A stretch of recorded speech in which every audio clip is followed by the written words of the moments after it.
90% of everything is crap. The vast majority of things we put our money into really aren't worth your time, effort, and money. Henry Bessenbinder over at Arizona State University literally did a study and found that all of the value created in the stock market comes from about 2% of the stock. So it's not even 90% are crap, it's 98%.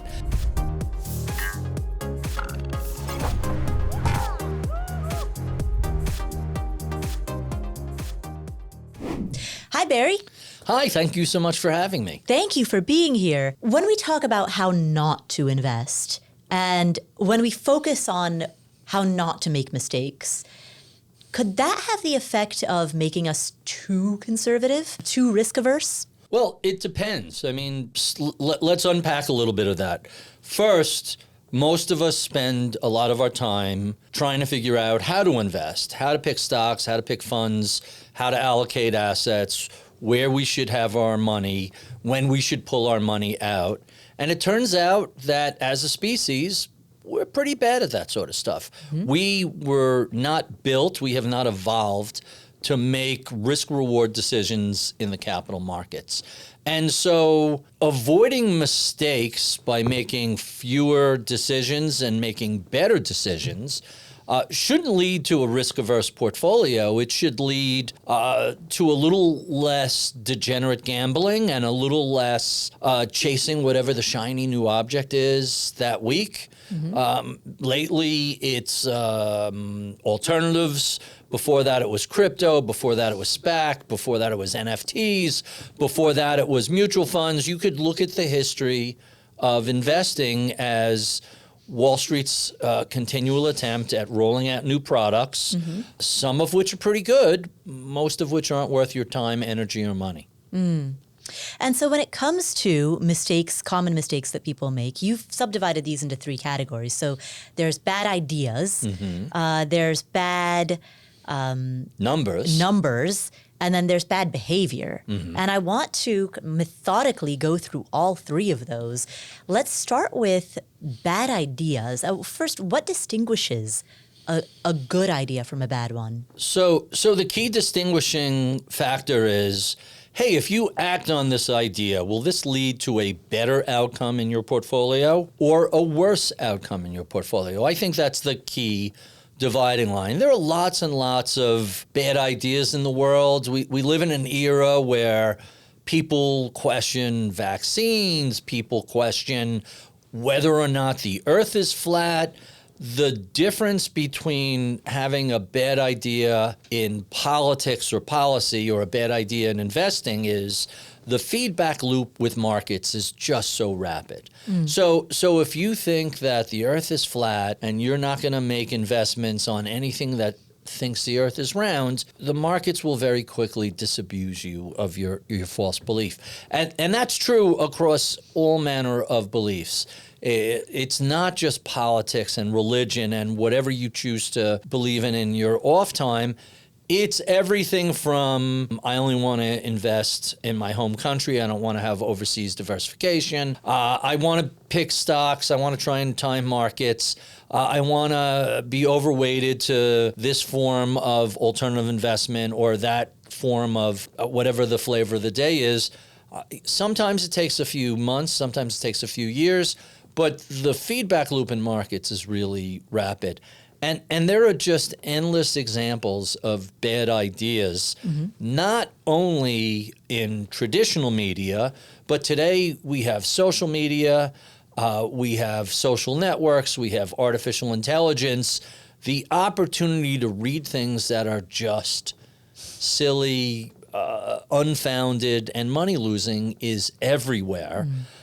In the book, I quote a science fiction author from the 50s and 60s named Ted Sturgeon, and critics had constantly been showing him the worst examples of science fiction and saying, how come so much science fiction is crap? Literally the question. And his answer was 90% of everything is crap. Mm-hmm. And that turns out to be a pretty good rule of thumb. Mutual funds, ETFs, private investments, go down the list. The vast majority of things we put our money into even individual stocks really aren't worth your time, effort, and money. Henry Bessenbinder over at Arizona State University literally did a study and found that all of the value created in the stock market comes from about 2% of the stocks. So it's not even 90% are crap, it's 98%. And so you have to ask yourself, what do I believe in? Who am I paying attention to? Why am I following these folks? And what does it mean for my portfolio? Most people don't go through that sort of self-analysis. There is a fire hose of bad ideas in the media and in social media, and we all have a tendency to give them far too much credence and far too much credibility than history tells we should. You know, you mentioned a bad idea leads to a bad outcome, a good idea leads to a good outcome. But doesn't that carry the risk of assessing decision-making based on the outcome rather than based on the soundness of the decision itself? And so I'll give a quick example. You run a red light and nothing bad happens. You don't get into an accident, you don't get a ticket, you reach your destination faster. Running the red light was still a bad idea, despite the fact that it led to a positive outcome.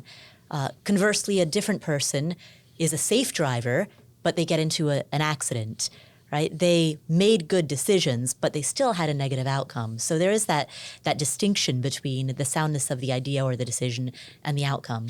So I love that question. It gives us a chance to talk about two distinct things. One is being process-oriented, not doing what Annie Duke calls outcoming, right? Meaning making a decision based on the resulting. You know, that's a terrible process. She uses in her book the example of someone going for 4th and 1 on the 1 yard line, which statistically is the right thing to do. And the defense held them, and they never scored a touchdown. And on all the Monday morning quarterbacks who have the result but not the process, they all criticized it. And, you know, it's called Monday morning quarterbacking because, hey, now that we know what the result of this one incident was, we could say why it was a good or bad thing. What you're supposed to do is say, the circumstance is 4th down, 1 yard to go. We're down by 5. A field goal doesn't help us. There's 10 minutes left in the game. We have to go for it. Like in those circumstances, and in fact, there was a Wall Street Journal article about a high school coach who didn't even have a kicker. They went on it 4th and down always. They always went for it because in high school, you know, you're the odds are you're going to make it anyway. So statistically, he was in the right place, and it turns out to some degree that's true in the professionals. The person who doesn't run the red light but still ends up in an accident, well, that brings up a different issue, not so much process, but thinking about data sets, and that you can't look at a single example, you can't look at a single outcome, you can't take a single anecdote and say, oh, well, that solves it. Hey, wait, your mailman's sister's son did X and therefore nobody else should do X? Like, I've literally had that conversation a dozen times, and I have to fight the urge to say, well, if your mailman's sister's son had that experience, what is this other giant set of 100 million examples up against that single anecdote? You don't want to be that guy. But the fact is, the world is complex and nuanced. Most things aren't black and white. There are shades of gray. And the way you figure out what is by looking at all of these, coming up with a reasonable analysis that says, if we do the following thing 100 times, here's what the outcome looks like. This will happen 10%, this will happen 30%, this will happen 50%, and the last group is 20%. If you know what the probabilities and the various outcomes look like, if you think about the world probabilistically, so I hate the questions, where's the market going to be a year from now? High, a little higher, a lot higher, the same, or lower? Those are really, or a lot lower. Those are your 5 choices. And the irony is, the person who says, well, the average return is about 10% a year, not that we tend to get that, and we're up double digits for the past 3 years. History tells us momentum is a real thing. We're better off giving the market the benefit of the doubt, and let's assume we're positive next year. Even though it's a concentrated market with a lot of risk and elevated valuations, to just say, okay, here's where this run ends, tends to be, in the fullness of time, the wrong guess. But caveat, I don't know where the market's going to be next year. I'm suggesting this is the largest probability, up somewhat, probably not another plus 20%, although we had 20% years in a row in the late 90s on the back of internet and telecom. So it's certainly not unprecedented to have 20% years in a row, this time on AI and large language models. But probabilistic thinking allows you to consider what are all the various choices, what could happen. And so we have to be aware of resulting, we have to be aware of being outcome focused as opposed to process focused. And then the world is not binary. You have to realize there's a myriad of possibilities. I love the definition of risk being more things can happen than will happen. So when you're thinking about risk, hey, I can't tell you if this, or this is going to be the best investment at this point, but probabilistically, we want to be in the fat part of the curve to give us the highest possibility of a good outcome. When we are thinking probabilistically about a range of potential outcomes, at what point, how should we be thinking about the sliver of outlier outcomes that could be fatal, that could have that risk of ruin? Another really interesting question. Look, there's always a chance that the market's going to crash. There's always a chance that something untoward is going to happen. Most of the time, the things we worry about aren't the things that happen. Go back to the December of 2019. Nobody had on their bingo card global pandemic that shuts the economy. Right. Oh, and by the way, a 69% rally off of the pandemic lows. Yeah. Nobody was talking about that. And inflation. That's right. Following a massive fiscal stimulus, snarled supply chains, a little bit of greedflation, and consumers who seem to be pretty price insensitive. We blame a lot of different things. Keep in mind, the cure for high prices is high prices, meaning people who tend to say, oh, I can't pay that much for this good, it's too pricey, well, eventually those prices come back. But when consumers don't care about price, when they're insensitive and pay up, hey, they're a driver of inflation also. So is a decade of 0% interest rates. So is the largest single fiscal stimulus since World War II, followed by a second stimulus, both of those under President Trump, and a third stimulus under President Biden. It's hard to look at all these things and say there's any one driver, but these outcomes that we fear tend not to be what happens. We tend to get these outliers, and the reality is, hey, markets go up and down. We tend to get a crash, every 10 or 15 years. We went a long time from 87 to 2000, and then we had another crash in 08, 09. And then we had the first quarter of 2020. So there tends to be a pretty long gap between 30, 40% drops in the market. But they're the nature of the collective decision-making of all of us irrational humans. Yeah, we can have algorithms and we can have bots and we can have computerized trading into that. But you still have humans as a key part of this. And humans ultimately lead to bad decisions.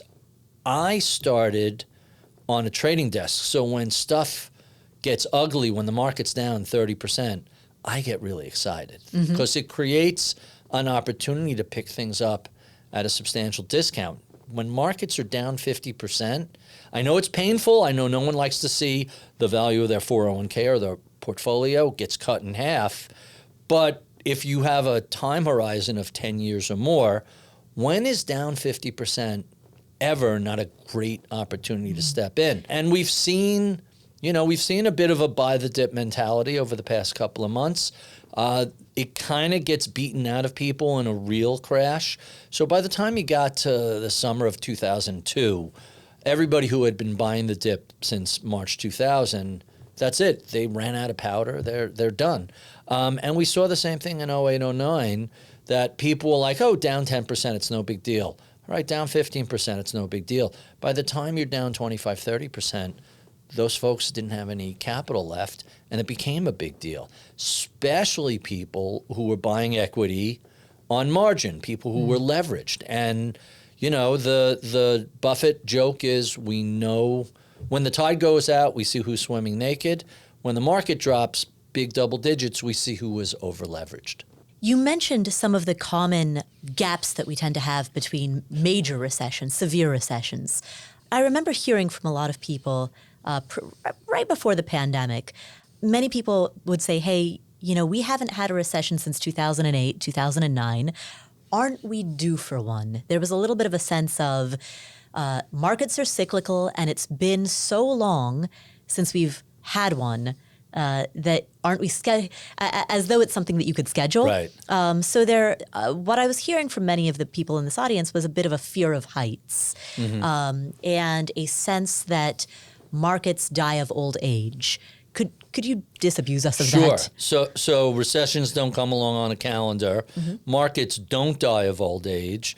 Both of these things require some catalyst to cause them. It's really hard to have a recession when interest rates are at zero. The country had a fairly decent economy, especially by the time we got to 2015, 2016.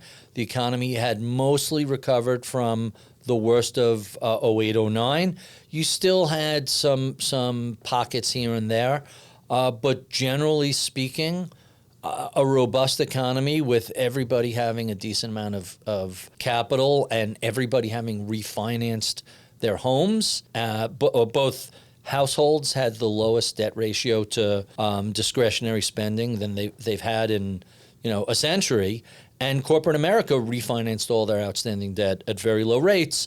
So you had a pretty good economy with very little leverage, very low debt servicing. That's not a recipe for a recession. What tends to cause recessions is some sort of serious body check to the economy, some sort of thing that damages it. And to put it into a little context, under normal circumstances, if you would say, hey, we're going to 10x tariffs, we haven't done this since 1930, is that going to cause a recession? And my answer before this year would have been, unless you have a very robust economy, that could very much push you into recession. And it turned out we've had a very robust economy. Towards the end of 2025, we're seeing a decrease in the labor market. We don't see big layoffs, but we're certainly seeing fewer and fewer hirings.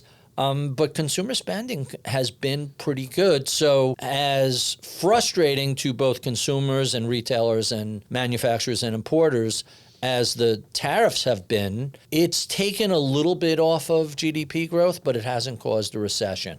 Now, maybe that changes in 2026. I don't know. But so far, it's been, you had a lot of importers and retailers front running the tariffs and bringing a bunch of stuff in before the tariffs hit. And then there have been a bunch of companies that have been eating the increases, so it's affecting their profitability. We'll see what happens in 2026. I don't think that can go on forever. But it takes a lot to cause a recession. It just doesn't come out of nowhere. And bull markets don't die of old age. They do tend to go further and longer and higher than anybody reasonably expects. We saw that in 1996 when Alan Greenspan famously gave his irrational exuberance speech. You still had another 4 years and something like 431% on the NASDAQ to go, but we all have a tendency to underestimate markets. I have found the best thing to do is give the market the benefit of the doubt. You'll probably be rewarded. For sure, at a certain point, every bull market comes to an end, but it just doesn't, it's too old, it's time to die. That doesn't happen. Right now, we're going through a giant build-out courtesy of artificial intelligence. We've experienced previous things before that. We've seen build-outs in companies from mobile. We've seen it with internet. Before that was computers. You can keep going back every decade. The rise of the electronic industry interstate commerce, interstate highway systems, civilian aviation, radio, TV, the build out of telephones. And before that, wiring every house in the country for electricity. And before that, telegram. And before that, railroad. There's always some new technology that comes along that gets investors exciting. If it's genuinely creates more productivity, if it allows everybody to be more efficient, ultimately it leads to higher corporate profits. That's always good for the stock market. And what we're seeing in our economy right now is a lot of mixed signals, because there is a lot of hope and optimism around AI, around the fact that this is an inflection point type of technology. It's the first technology that we've ever had that's able to reason and make decisions on its own, which sets it apart from railroads or any other piece of technology that has required a human operator and a human decision maker. Can I push back on that a bit? Yeah, absolutely. So artificial intelligence is neither artificial nor intelligent. Large language models looks at the corpus of everything that's been written in that space, meaning, the Wall Street Journal, Bloomberg, all these big publishing outlets have their own massive archive of research, and they train their AI on that. So it's coming from this giant set of previously written ideas, stories, whatever, from people. And then you're training it to if this sort of question is asked, go out and find this. And so it's less intelligent. It looks like it's intelligent. What it's really doing is finding in the things that have previously been written in this space something that can answer the question that was asked. So I think it's fantastic, and I use it all the time, and I don't want to sound like I'm an AI doubter. I am very much an AI optimist, but we have to understand that this is less a replacement for human intelligence than it is a replacement for a whole lot of fairly simple, some fairly mundane tasks. By the way, that includes writing code, a lot of which is we understand how to program computers to do ABC, and here's all that various code. Putting it together isn't that difficult for this sort of technology. We still have issues with hallucination. We still have issues with overemphasizing things that shouldn't be emphasized. I think the advantage people have over AI, we're not as fast. We don't have access to the entire universe of things that have been written, but we have intelligence. And very often what AI produces, it's fast, it's useful. It isn't always the smartest answer that's out there. And we do ourselves a little bit of disservice by assuming that anytime in the next, 5 or 10 years, this is going to be more intelligent than us. The advantage it has is, to go back to your automobile accident, when a person makes a mistake and has an accident, that person learns from it and hopefully doesn't repeat that mistake. But the other 7 billion drivers out there, they're still making that same mistake. If you take a Waymo or any other self-driving car and there's an issue and there's a mistake, hey, that vehicle made a mistake, but now the whole network of cars have learned from it. So there's some really interesting things that AI is going to do for us, especially on a network basis. Always just a little cautious in giving it credit for being intelligent. It looks like intelligence, but it's really just finding the things that somebody else has created and using it in context to answer a question. So if you were to make an analogy to, let's say, a PhD student writing a dissertation, AI would be the lit review portion, but not the original research. That's right. The novel research. AI, so at least so far, maybe this changes in the future, we're not seeing a whole lot of things that are, if it hasn't been thought of before, so far we're really not seeing AI create that. Maybe that changes in the future, but so far humans have that advantage. And we had this conversation about how do students use AI to submit essays. You're a professor grading essays. If one person uses AI for research but then writes it themselves, that essay will stand out from everybody else who used AI to write the essay for them. So there's an advantage to knowing how to use AI, but not sublimating yourself to it. In the context of predictions around how AI and all of these new technologies are going to impact the market, I mean, there's a variety of factors that a person can look at, right? There are the people who are worried about overvaluation. There are the people who are optimistic about the new technological advances. So you outline actually a variety of archetypes of different types of like I'm a bit of a perma bull, so I tend to be a little my default mode is optimistic. There are perma bears who are sort of default pessimistic, and then you actually have kind of outlined a handful of other archetypes as well. They're not coming to me off the top of my head right now.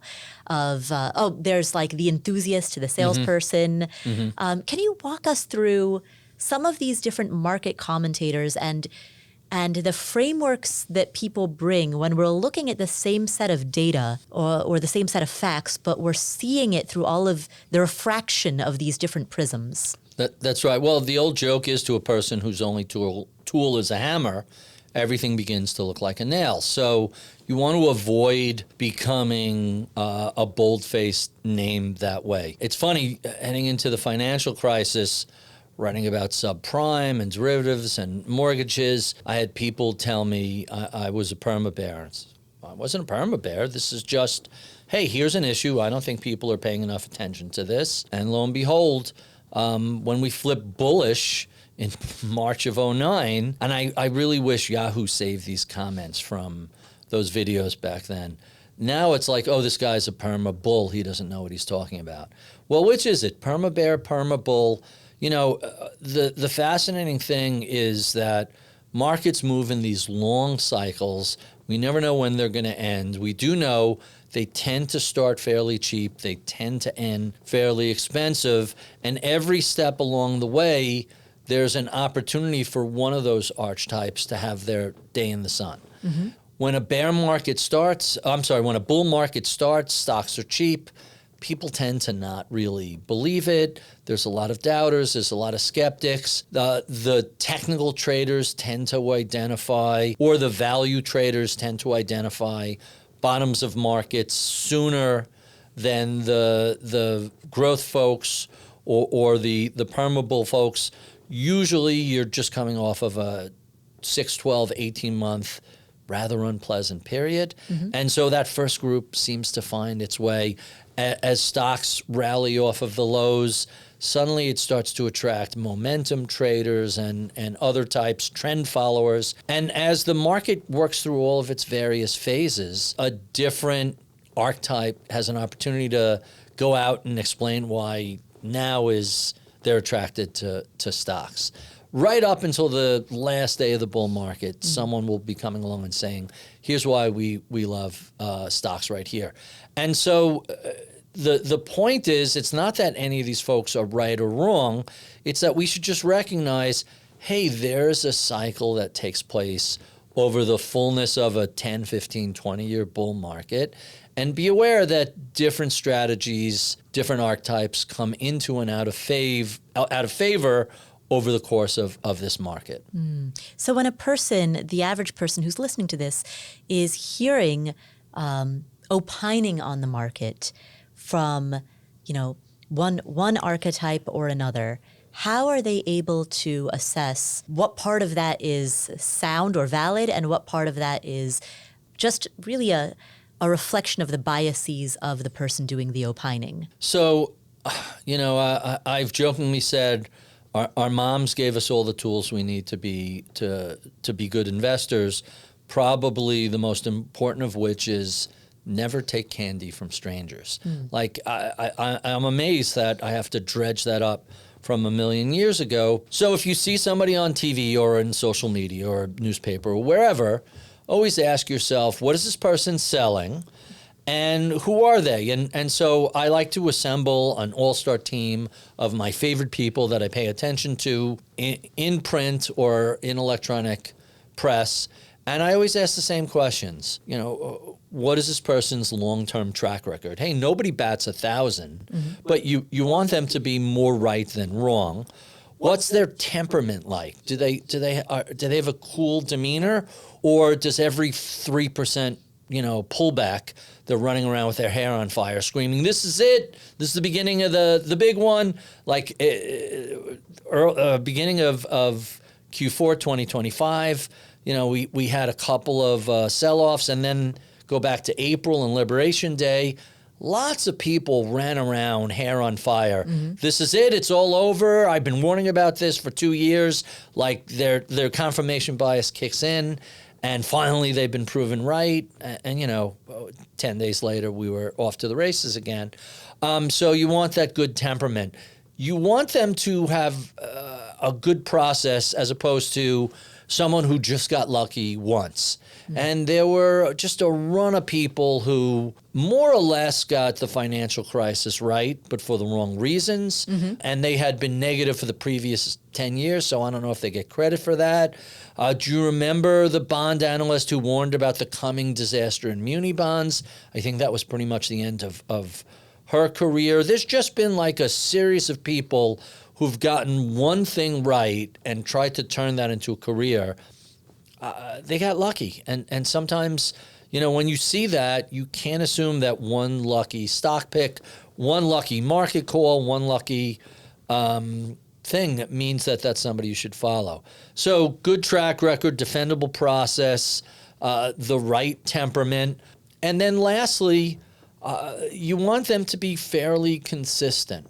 Like if they flit from crypto to SPACs to NFTs to private credit, they're just going to whatever the shiny thing is. You want someone who, hey, I specialize in real estate, or I specialize in market structure, or here my expertise is ETFs. Like I'm thinking of, or behavior, or I'm thinking of the 10 or 20 people on my favorites list, and they all seem to check that box. They're consistent. They have a good temperament. They've been a lot more right than wrong. And they have a process that's rational and defendable.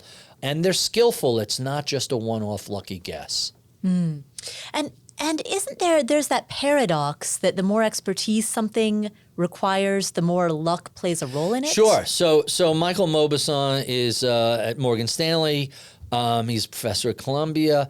And he points out that when he wrote a book about thinking about luck and skill in business, sports, and finance, and I'm mangling the title of the book. But it turns out, as everybody, take a professional sports team, as everybody becomes more and more skillful, the paradox of luck is, hey, a lucky bounce makes a giant difference. And the same thing is true in investing. As everybody becomes more professional, more skillful, has a process, learns the right temperament, a little bit of luck sometimes makes a giant difference in outcome, as opposed to when you have a whole mix of professionals and amateurs playing, and there's just a range of various skill levels. In those circumstances, skill tends to win. But if everybody's really skillful, well, then luck can have a really big impact. And the other thing that often tends to happen is that people who are highly skilled in one domain we listen to them in domains that are outside of their core expertise. Yeah, the academic phrase for that is called epistemic trespass. And what that means is, in the first chapter in the book, is all about Sam Zell, a legendary real estate investor. He called himself the grave dancer because he would find these great properties that someone either got over-leveraged or just was unable to carry through an economic downturn, and he would buy these great properties very inexpensively. And then he would hold these properties for decades, some as long as half a century. Like, stop and think, when people talk about stocks for the long run, are you really talking about a 50-year holding period? Zell did that. But Zell also liked to, scratch his chin and make economic pronunciations. And a recession is coming, we'll skip a recession, whatever it is. And like everybody else, he was pretty bad about it. And yet we have a tendency, the term is the halo effect, we have a tendency to say, hey, real estate is tied to the economy. This guy's a billionaire, wildly successful real estate investor. I guess he knows what he's talking about with the economy, but economic forecasting isn't how he made his money. It was finding really good properties at deeply distressed prices and then holding them for a long period of time. When the next recession was coming along was pretty irrelevant to his whole process. But we don't go through that thought process of saying, what's his track record like? Turns out investing, great. Economic prognostication, not so much.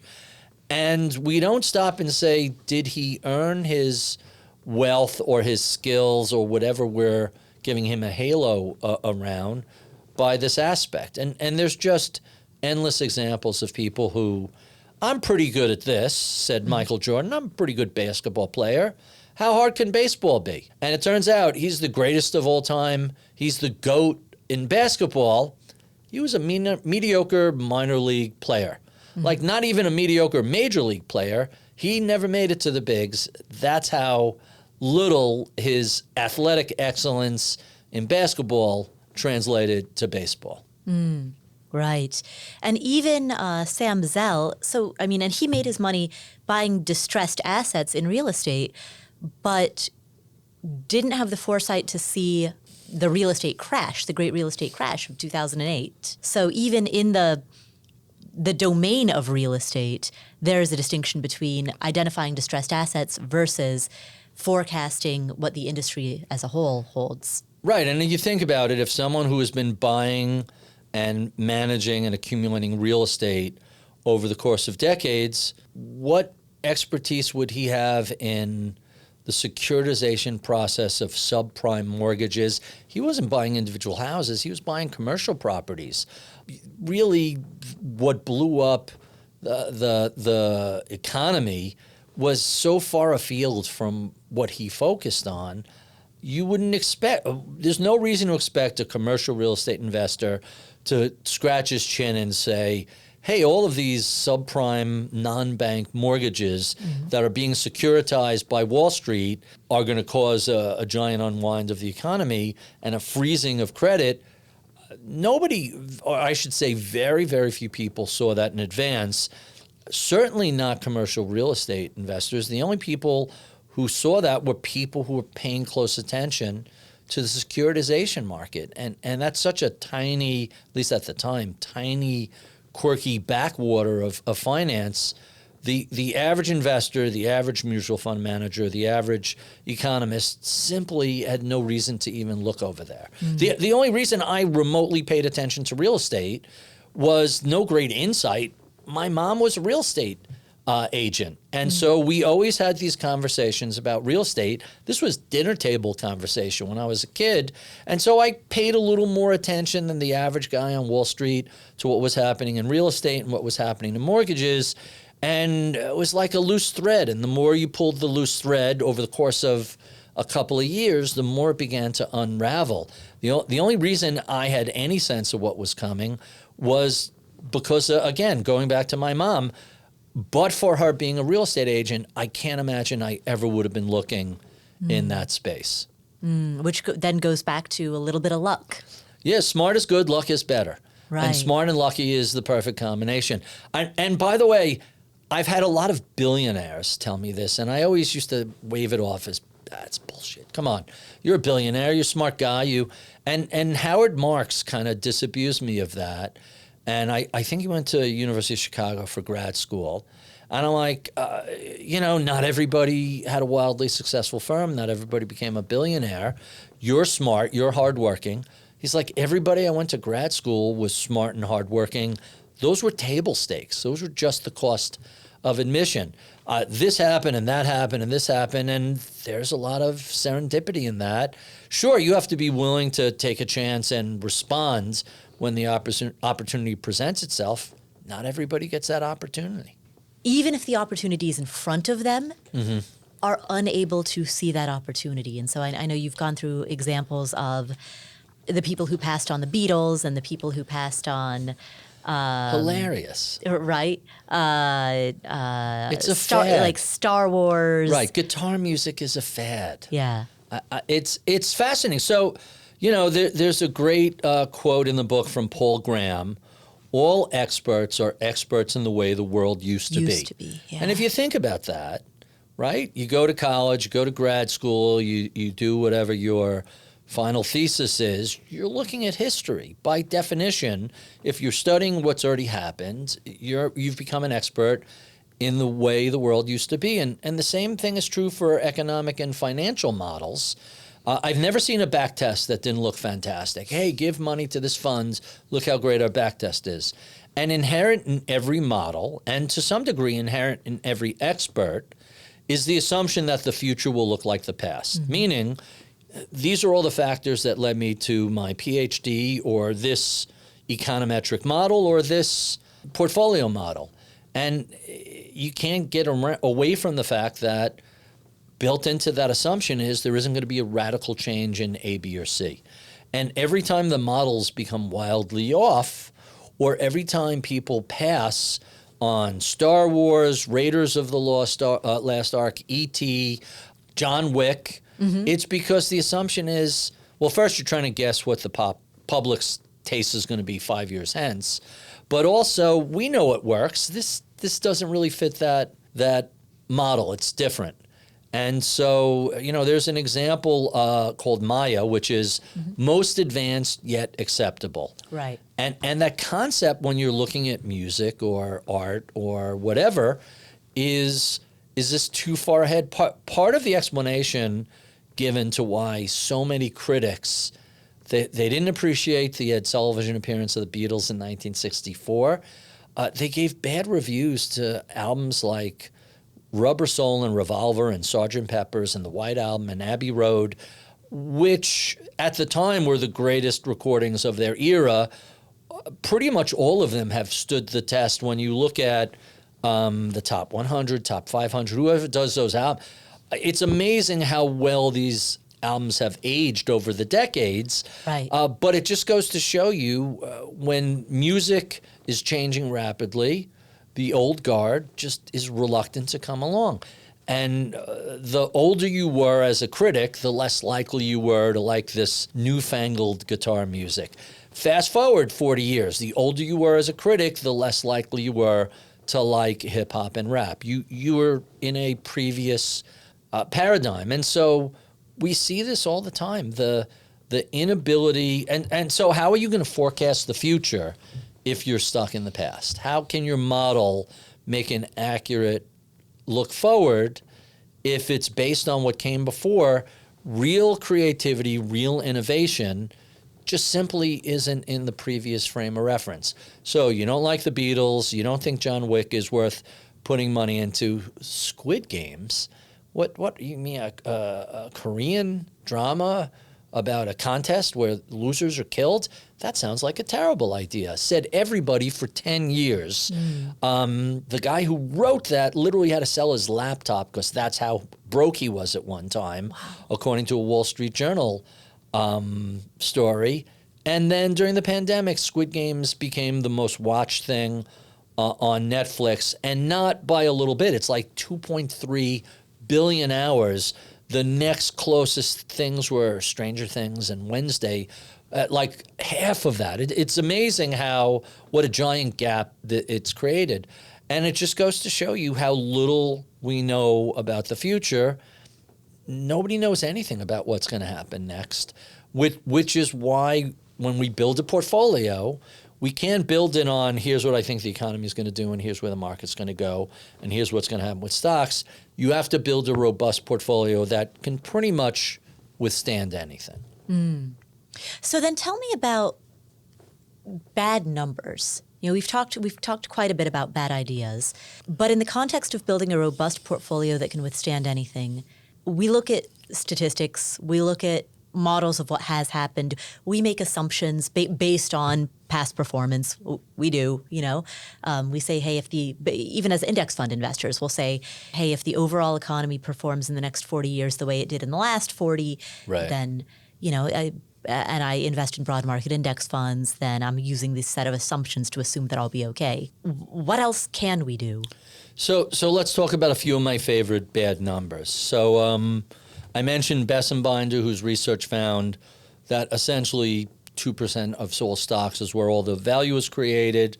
That should make us a little circumspect about our ability to find those stocks. There are 3,500 publicly traded companies in the world. So what does that mean? There's 55, 60 stocks out there that are going to be, in the U.S., 3,500.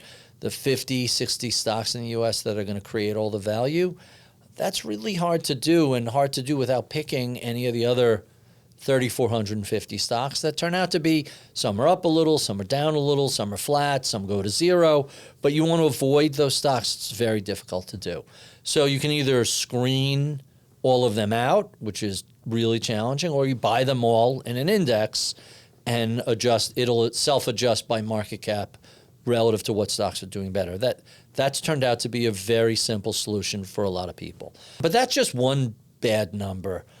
Some of the other numbers that I'm always laugh at how misleading they are is so one is the concept of denominator blindness, where you get a number but it's out of context.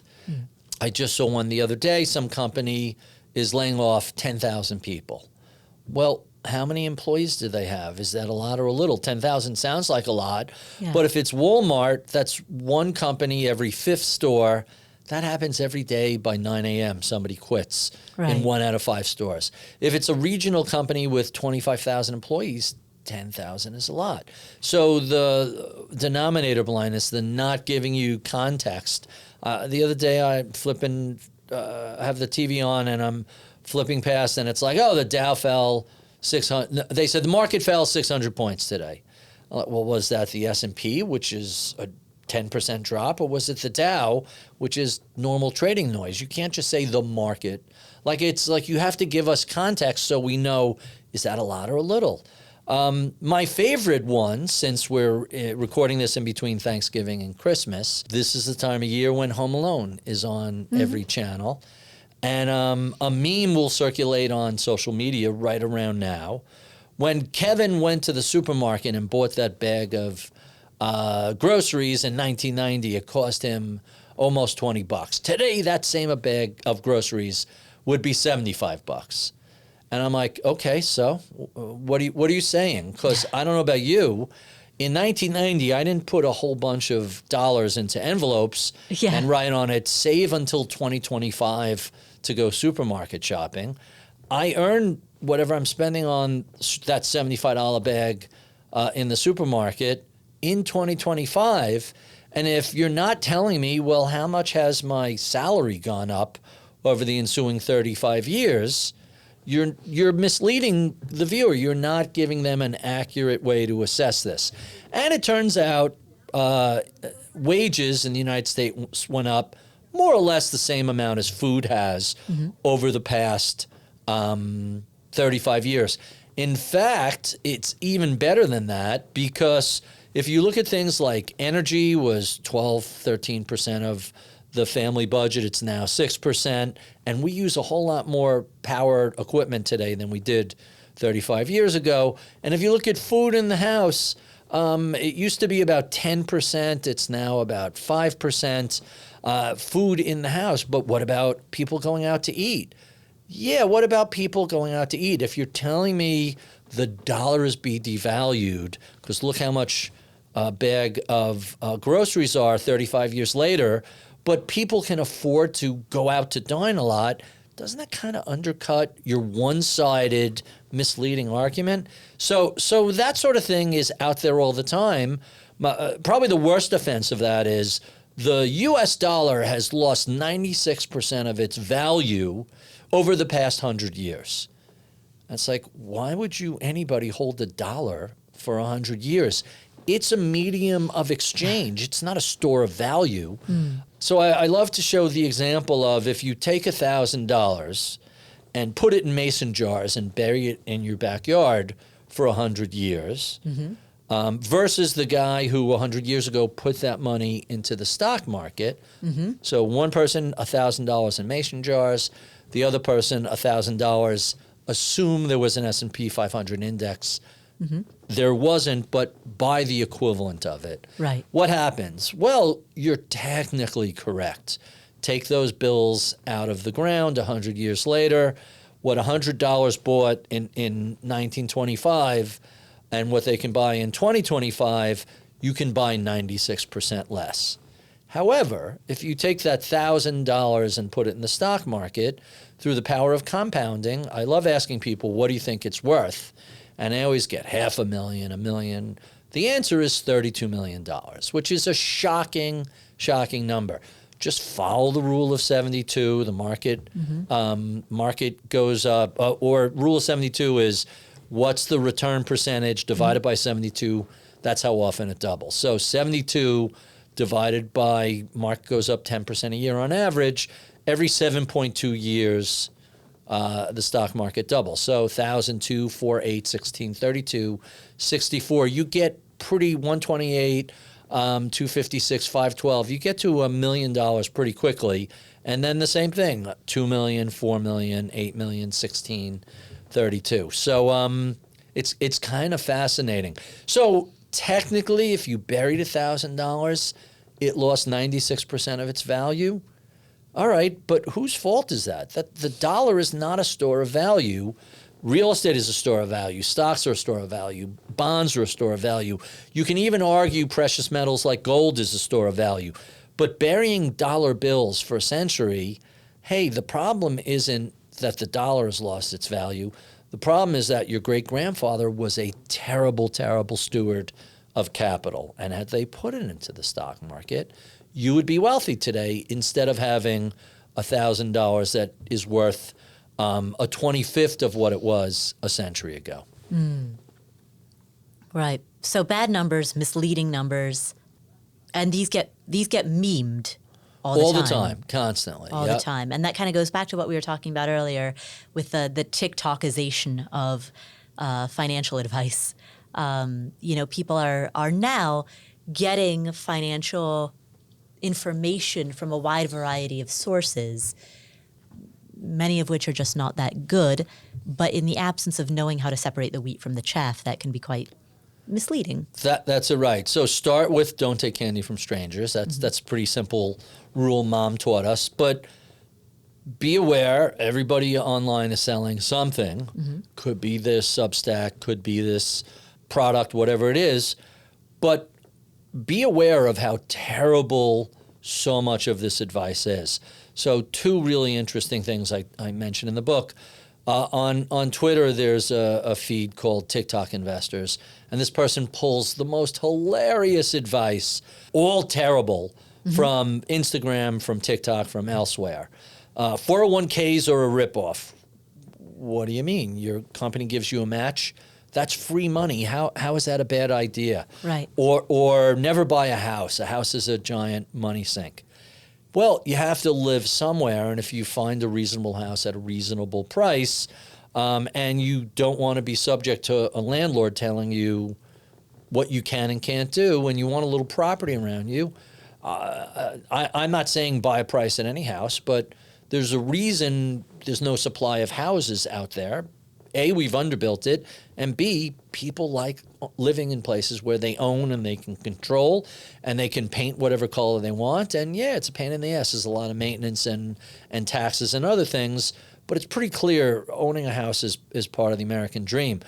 My favorite piece of bad advice was if you're out in international waters on a boat on April 15th, you don't owe taxes. That's right. And turns out that not only is that wrong, but there's so much nonsense on TikTok, Reels, Instagram, what have you, that the IRS had to put out a bulletin that said these 47 pieces of tax advice that you'll see on social media will cost you back taxes, interest, penalties, and in a few examples, jail time.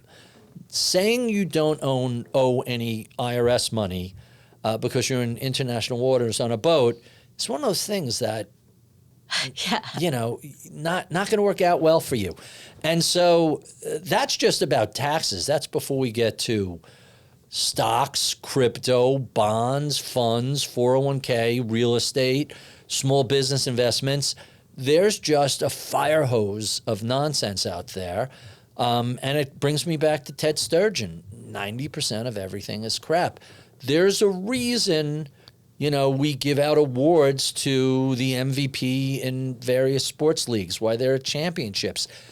Really, really fantastic performance, great success is very rare. Not everybody in the world who have paid for internet access and signed up for social media are the people that are going to lead you to the promised land. In fact, you have to assume that none of this is easy. It's all really difficult.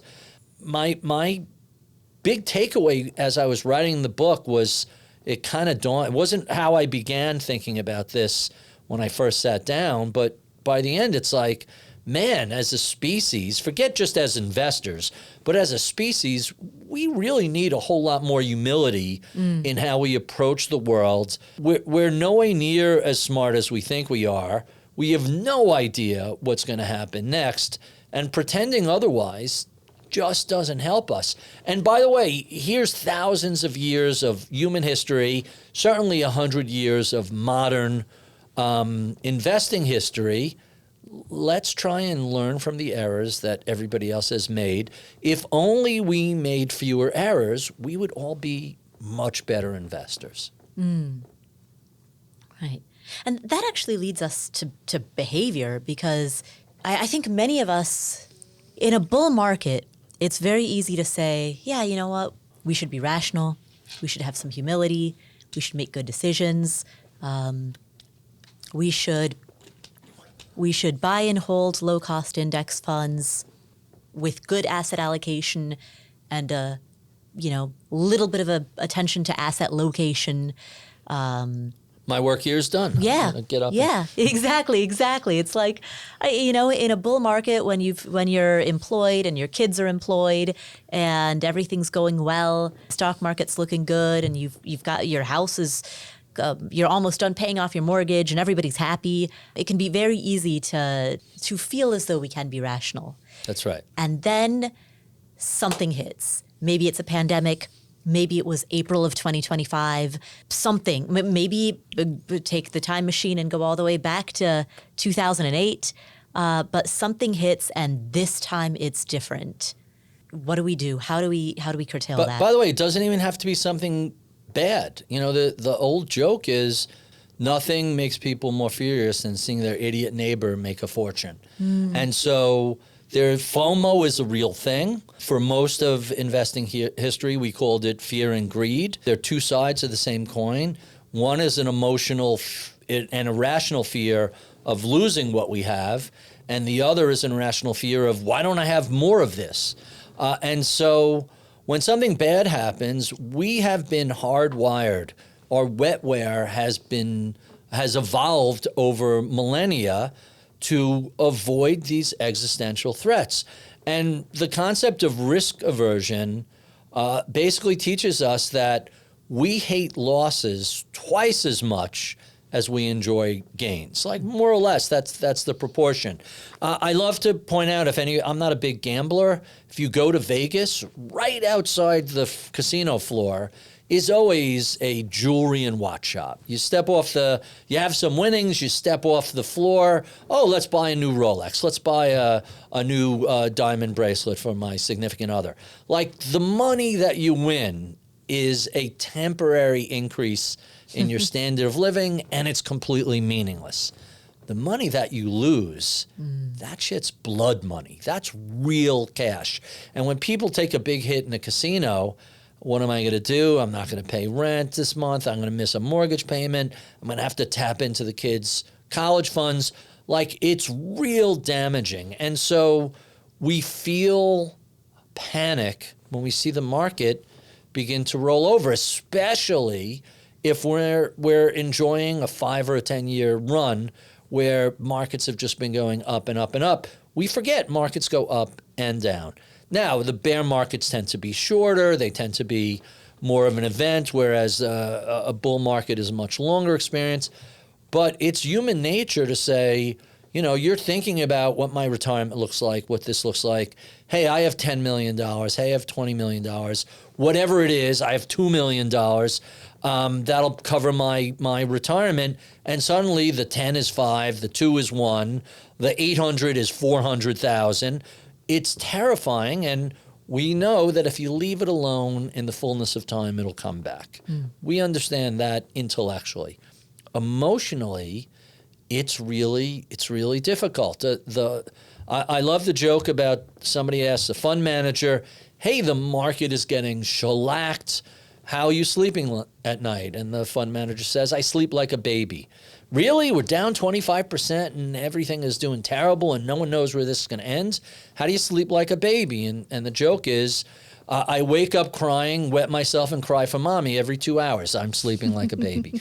And it's that sort of Wall Street gallows humor that reveals a real truth, which is we are emotional creatures. We feel these things.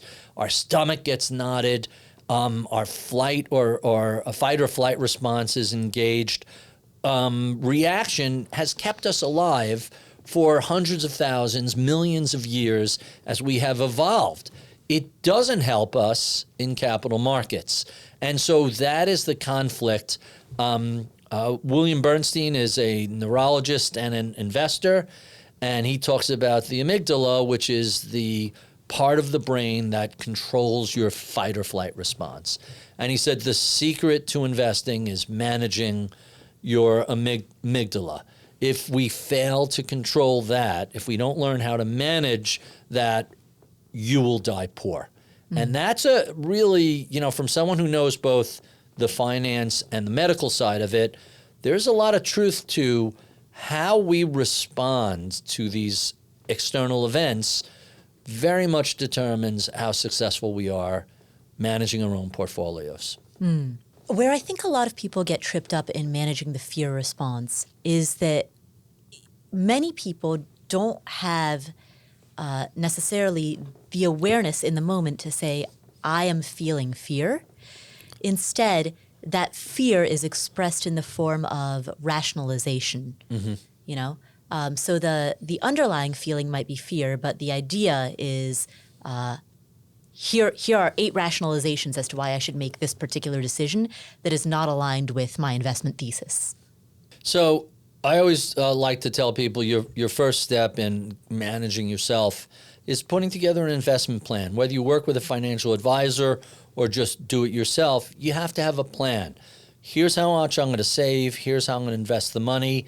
Here's the circumstances that will lead me to make changes in this. Maybe there's a life event. Maybe there's an inheritance. Maybe there's a change in job. But these are the factors that you can control. Things like recessions, drawdowns in the market, crashes, shouldn't be part of that plan. It's, hey, you have 20, 30, 40 years. Here's your plan. Follow your plan. If you're watching TV on a regular basis, if you're hearing the sort of drumbeat of negativity, if you're just paying attention to the fire hose of noise that's out there, you have to recognize how easily that'll lead you astray. So the first step is put together a plan. And if you're on a plane, they tell you before we take off, read the manual for what to do in the case of emergency on the seat back now. If an engine falls off at 25,000 feet, maybe it's a little too late to reach for that instruction manual. Everybody's going to be in the wrong headspace. So plan in advance, follow your own plan, be aware that stuff happens. Like recessions come along, markets crash. We have a regular drawdown all the time. It's fascinating that we were not even 5% off the all-time highs last month, and people were screaming like it was 2009. And it's just goes to show you, hey, markets go up and down. How do you not understand this? And so once you internalize it, it's kind of fascinating. Early in my career, I had no portfolio worth talking about, and every move in the market was gut-wrenching. And then 25 years later, it's like, okay, now I have a pretty decent portfolio. And every time the market drops, it's like, yeah, I guess this is what happens. I've seen this movie before. I know how it ends. We'll be fine in 10 years. I wrote something about tune out the noise in April, right after Liberation Day. And the pushback was, you can't just tune out the noise. This is a substantial change. Something is going on. All right, so what are you going to do? You're going to sell here? Right? You have no choice but to ride this out. There really is no other option. Had you sold, what are the odds that you were going to get in before we had that 90-day pause? That's always the challenge with market timing, is you say I'm out here and I'll get back in lower. It's really hard. Again, we are social primates. We evolved to be a cooperative species. We don't have fangs or claws or armor. We're soft, chewy, and delicious. And the only way we survived was being cooperative and understanding that. So when all the rest of your tribe is panic selling, it's really hard to say, no, I said I would buy back lower. I'm going to buy back lower. We tend to want to do what the crowd is doing. When I was a kid, I used to watch Mutual of Omaha's Wild Kingdom, and it always started with the aerial shot over the savannah. There are millions of animals everywhere, and then they would zoom in on the zebras, and there was always one zebra on the edge of the herd, a little off, and you knew that guy was lunch. And so there's safety in numbers. There's safety doing what the crowd is doing, or at least emotionally there's that safety. So it's really difficult to try and jump in and out. It's really difficult to not participate in what the crowd is doing. You just have to accept that stuff happens. There'll be recessions, there'll be drawdowns, there'll be crashes. You have to have a plan that allows you to navigate that. Excellent. Is there anything that we haven't covered that you'd like to talk about? The only thing we really haven't spoken about is the aspect of taxes. And I think a lot of investors don't pay enough attention to this. What your net returns are, including fees and taxes, is what you're left over with. That's what ends up in your bank account. And there's a lot of simple things you can do to make sure that your after-tax returns are the most they can be. Some of that is, we talked briefly about 401ks or IRAs, but that also includes 503Bs, 529s, HSAs. There's the alphabet soup of various tax-advantaged items you can do. Work with a qualified, not just a CPA, but somebody who is an investing tax specialist. There's just a lot of different boxes people have the opportunity to do to reduce their total tax obligation. There are two things we always talk to people. One is about reducing your taxes. The other is about deferring your taxes. So if you're a high earner and you're in the top bracket and you could not take your distributions until you're retired or in a much lower bracket, that's a giant savings, and it's not all that difficult to accomplish that. Tax loss harvesting doesn't get paid enough attention to. I think that's really significant. But the bottom line is, it's not about how well this fund did versus that fund. It's the totality of your investment. Did you invest enough for your retirement? Have you checked every box that's available? There are lots and lots of levers available to investors. Make sure you become familiar with all of them. Or if you don't want to do that, if you're bored by the details of tax planning, we'll find someone who's good at that who can help you with it.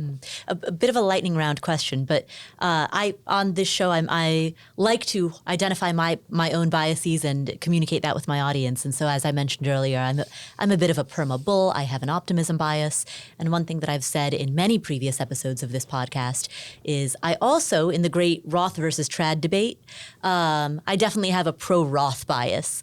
I tend to default Roth unless there's a strong argument otherwise. Do you have a feeling in the great Trad versus Roth? I'm gonna one up you. Oh. So there's a thing called the mega Roth backdoor conversion. Yeah. So now we're gonna get really tax wonky. But essentially, if your if you have a traditional 401k or IRA, you have the ability to convert it to, all right, I've put all this money in pre-tax. I'm now going to pay the tax and convert it. And there are people who can help you figure out when the best time to do that is.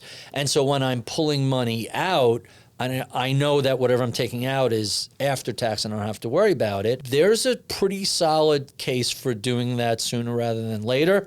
Even if you're still working and you're still getting pre-tax contributions, you end up with 2 buckets instead of 1. And what the tax nerds in my office like to say is the more buckets we have to choose from, the more flexibility, the more options we have. And that works out to be, really advantageous. Again, all the stuff is well detailed by the IRS. You can really do this the right way. None of this is like crazy, be on a boat, get arrested sort of stuff. Like all this is well understood. The IRS puts out regular bulletins. Here's how to do a 403B. Here's how to do a mega Roth. Here's how to do the conversion. Like this is well-known stuff.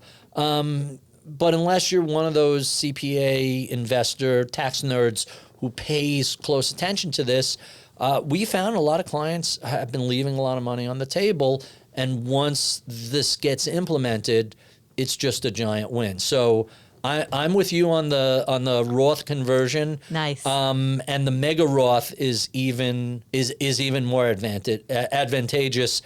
This has not been around for 100 years. This is like a relatively new development in the world of Roth, but all of my tax guys just they're giddy about this. Nice, awesome. I fully support that.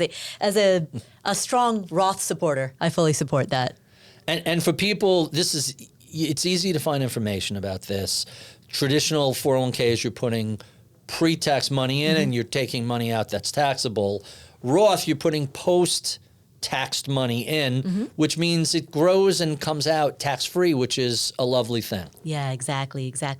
And I love the certainty premium. We know today's tax rates. Right. We don't know the tax rates in 2040. That's right. So there is a certain certainty premium that we lock in. That's exactly right. Nice. Well, thank you for spending this time with us. Where can people find you if they'd like to learn more? So Ritholtz Wealth is the firm. Go to ritholtz.com and you'll see the blog. I put up all of the podcasts and everything else over there. Just Google us. We're easy to find. The firm is not only here in New York City, but we have offices all over the country. And we've been doing this for... Let's see, we're now in year 12, and we're planning on doing this for another 100 years. Amazing. Thank you. My pleasure. Thank you for having me.